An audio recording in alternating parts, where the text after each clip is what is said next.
Praise the lord. ఈరోజు ఆదివారము దేవుని స్తుతించాలి. కీర్తనలు 34 అధ్యాయం 1 వచనం. నేనెల్లప్పుడు యెహోవాను సన్నుతించెదను. నిత్యము ఆయన కీర్తి నా నోట నుండును. ఎప్పుడు గూడా దేవుని స్తుతించాలి. మంచి జరిగినప్పుడు దేవుడిని అందరూ స్తుతిస్తారు. నీకు సంతోషం వచ్చినప్పుడు దేవుడిని అందరూ స్తుతిస్తారు. నీ జీవితంలో మేలైన కార్యం జరిగినప్పుడు అందరూ స్తుతిస్తారు. కానీ కీడొచ్చినప్పుడు, కష్టమొచ్చినప్పుడు, దుఃఖములో దేవుని నువ్వు స్తుతించగలవా? ఈరోజు దేవుడిని ఆరాధించాలి.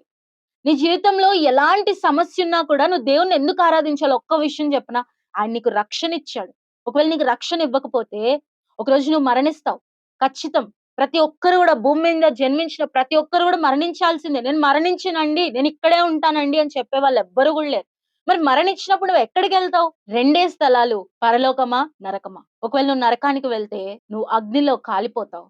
అది యుగయుగాలుండే నరకము. ఒకరోజు, 2 రోజులు కాదు. అగ్ని ఆరదు, పురుగు చావదు. అందుకని యేసయ్య భూమి మీదకొచ్చాడు. నీ కొరకు, నా కొరకు గొప్ప దేవుడు శరీరధారిగా భూమి మీదకొచ్చి, మన కొరకు ఆ కలువరి శిలువలో రక్తం కార్చి, ప్రాణం పెట్టి, పాప క్షమాపణ మనకు అనుగ్రహించాడు.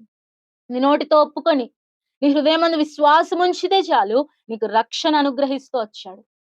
కాబట్టి నా జీవితంలో ఏ మేలు జరగలేదండి. అసలు నాకు చిన్నప్పటి నుంచి అసలు నేను పుట్టిన దగ్గర నుంచి నాకు మేలనేదే తెలీదండి అని అనుకున్నా సరే, ఈరోజు రక్షణని బట్టి నువ్వు దేవుని స్తుతించాలి. ఒకవేళ ఈరోజు చెప్పగలమా? నా పిల్లలకు ఉద్యోగం లేకపోయినా నేను దేవుని స్తుతిస్తాను.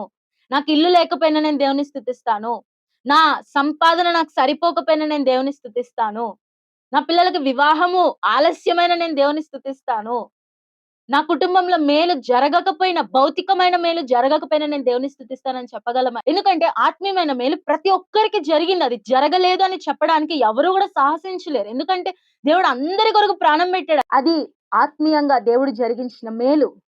ఒకవేళ భౌతికంగా నీకు మేలు జరగకపోయినా కూడా, నీ ఆత్మీయంగా దేవుడు జరిగించిన ఆ పాప క్షమాపణ బట్టి, ఆ రక్షణ కార్యాన్ని బట్టి దేవుని స్తుతించాలి. పరలోకానికి వెళ్తామన్న నిరీక్షణ దేవుడు మనకిచ్చాడు కాబట్టి, ఈరోజు ఆయన్ని మనం స్తుతించాలి. భౌతికమైన పరిస్థితి ఎలా ఉన్నా సరే, ఆయన్ని స్తుతించగలను అని చెప్పగలవా? ఆయన చేసిన రక్షణ కార్యాన్ని బట్టి, ఆయన చేసిన బలియాగాన్ని బట్టి ఆయన్ని స్తుతిద్దాము, ఆయన్ని ఆరాధన చేద్దాం. Praise the lord.